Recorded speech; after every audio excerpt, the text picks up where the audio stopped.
Diyos Marina Aldao sa ito mga kabakyard, and welcome to another episode of Bicol Backyard Aquarium.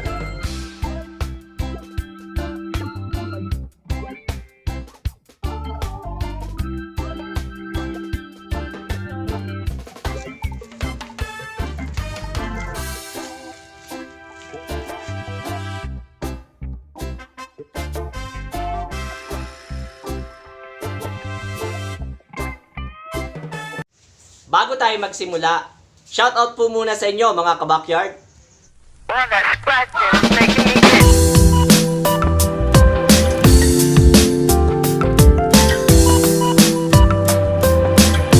At ito rin po muna ang ating maikling video. Pasok!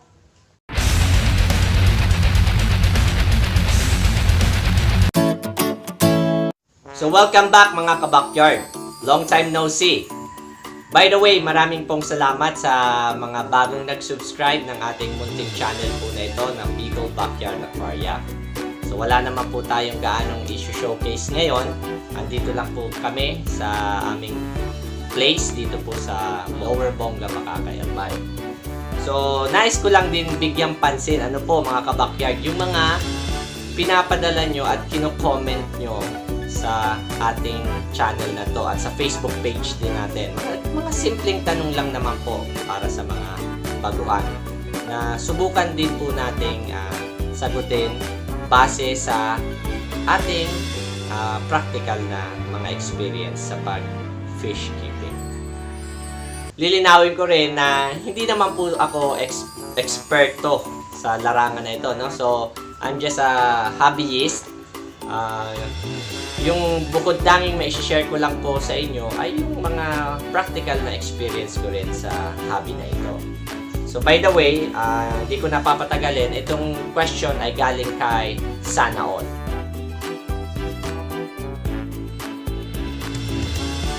So regarding po sa pagpaparami ng aquatic plants, meron na po tayong mga ilan na video na ginawa para sa aquatic plants. So ilalagay ko na lang po yung link below.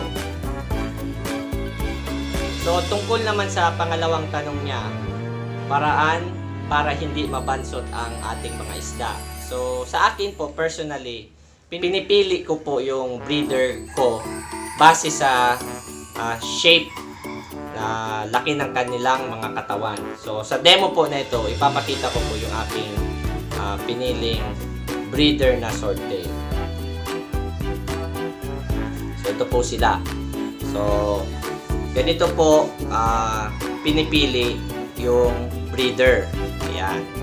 So pipiliin nyo po kung magtitira kayo pag harvest nyo ay syempre yung malaki.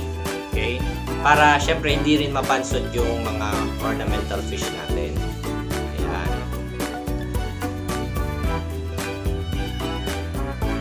Tapos syempre, titignan rin natin kung kumpleto yung kanilang mga fins. Okay, yung dorsal, caudal, pectoral, fins. So kasi minsan, meron pa ring effect yon yung pag-inbreed. Kasi sometimes mga deform, kulang yung mga fins. Okay, may mga, lalo na sa swordtail, may mga cancer or melanoma, lalo na pag-black. Okay?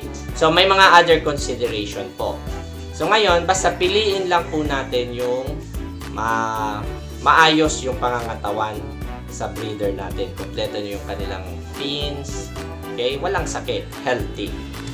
So, syempre, isa rin sa pamamaraan para hindi rin mabansot yung ating mga alagang isda ay kailangan din natin ng sapat na grow out. Lalong-lalo na kung live bearer. So, kagaya nga nito, meron tayong mga gapi dito na binibreed ko lang po sa mga timba, Pero, afterwards nito, mga 3 weeks na yung kanilang fry, ililipat na natin sila sa mas malaki na grow out pond. Kasi sa grow out, meron tayong nursery, which is doon yung mga bagong drop na fry. And then, after 3 weeks, ililipat na natin sila sa grow out pond kasi medyo malalaki na sila.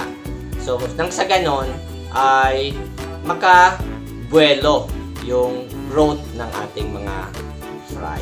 And so, we feed our ornamental fish mga live foods, kung ano man yung available.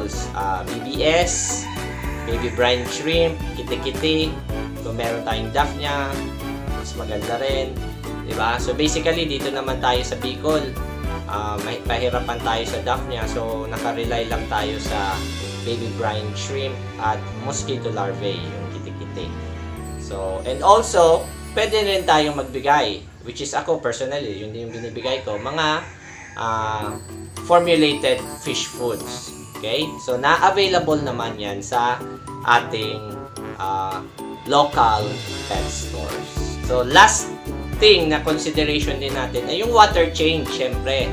So, kadalasan, mabagal yung growth ng ating mga isda sapagkat madalang din tayong mag-water change. So, kailangan din po ng water change kasi nag-induce yun ng growth ng ating mga alagang isda. So, syempre, pag hindi gaano tayo nag-water change, ay medyo staggered yung growth ng ating mga alagang isda. So, importante rin yung water change.